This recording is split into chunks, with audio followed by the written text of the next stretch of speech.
रही और यहाँ लोगों में बहुत भारी जोश है और बड़ी भारी मात्रा में लोग बाग उनके भाषण सुनने के लिए जीतेंगे। भारतीय जनता पार्टी के जितने भी उम्मीदवार हैं वो तीनों पे ही बीजेपी सरकार तय है, बिल्कुल कंफर्म है, कोई नहीं। बीजेपी सरकार तीसरी बार आएगी, बहुमत से आएगी। सेक्टर 3 के उस मैदान में हम हैं जहां अभी अभी अमित शाह ने अपनी रैली को समाप्त किया है। इस रैली का पूरा लब्बो लुआब हम आपको बता देते हैं।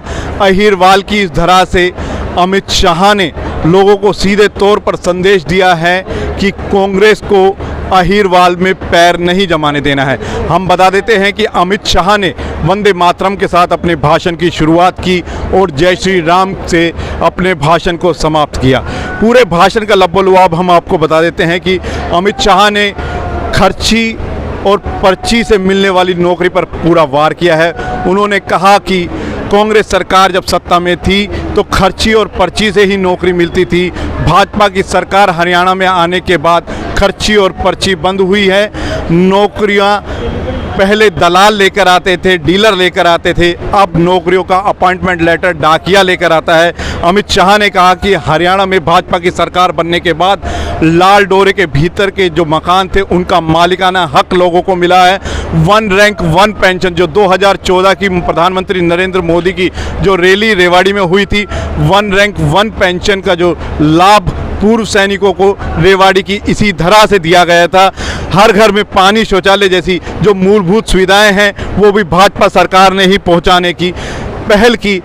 अमित शाह रेवाड़ी की धरती पर थे तो केंद्रीय मंत्री राव इंद्रजीत सिंह को भूलने का सवाल ही पैदा नहीं होता। उन्होंने कहा कि राव इंद्रजीत सिंह का अहिरवाल की इस धरती पर मजबूत दबदबा है। उनके इतना कहते ही पूरा पंडाल तालियों से गूंज उठा। एम्स का जिक्र करना भी अमित शाह नहीं भूले। उन्होंने कहा कि 1650 करोड़ रुपए की एम्स जैसी बड़ी परियोजना को दक्षिणी हरियाणा में भाजपा सरकार ने ही देने का काम किया है। उन्होंने भाजपा की जिलाध्यक्ष डॉक्टर वंदना पोपली का भी जिक्र किया कि 24 फसल भाजपा ने खरीदना शुरू किया है। अगर कांग्रेस के किसी नेता के पास ऐसा कोई डाटा है तो हमारी डॉक्टर जिलाध्यक्ष को सौंप दे, वो बहस करने के लिए भी तैयार है। उन्होंने रेवाड़ी की जनता से भी हाथ उठवाकर कमल का फूल खिलाने का वादा लिया। अमित शाह ने रेवाड़ी से प्रत्याशी लक्ष्मण सिंह यादव, कोसली से प्रत्याशी अनिल डहीना और बावल से प्रत्याशी डॉक्टर कृष्ण कुमार, तीनों को मंच पर अपने साथ खड़े करके जनता का अभिवादन स्वीकारा और जनता से वादा भी लिया है कि तीनों ही सीटों पर वह कमल खिलाकर भेजें। हरियाणा में भाजपा की सरकार बनने जा रही है।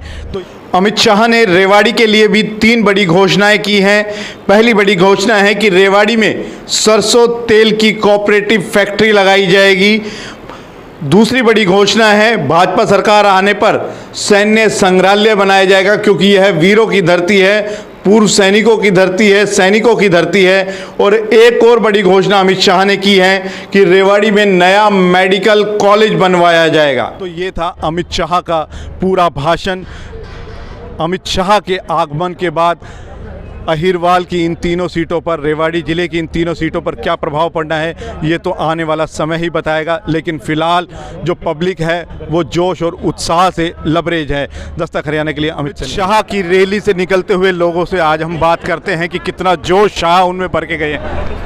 बहुत बढ़िया अमित शाह की भाई की रैली रही और यहाँ लोगों में बहुत भारी जोश है और बड़ी भारी मात्रा में लोग बाग उनके भाषण सुनने के लिए आए।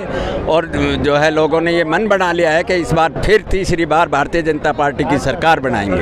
रेवाड़ी की 3 सीटों पे क्या लगता है? तीनों सीट जीतेंगे। भारतीय जनता पार्टी के जितने भी उम्मीदवार हैं वो तीनों जीतेंगे और भारी जोश है।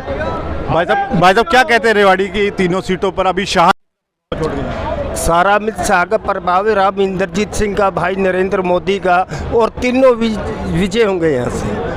क्या कहेंगे आप? तीनों पे ही बीजेपी सरकार तय है, बिल्कुल कंफर्म है, कोई नहीं रोक सकता। बीजेपी सरकार तीसरी बार आएगी, बहुमत से आएगी। शाह का भाषण कैसा लगा? बहुत बढ़िया, एकदम से पब्लिक के मन बना लिया है बीजेपी सरकार बनाने के लिए।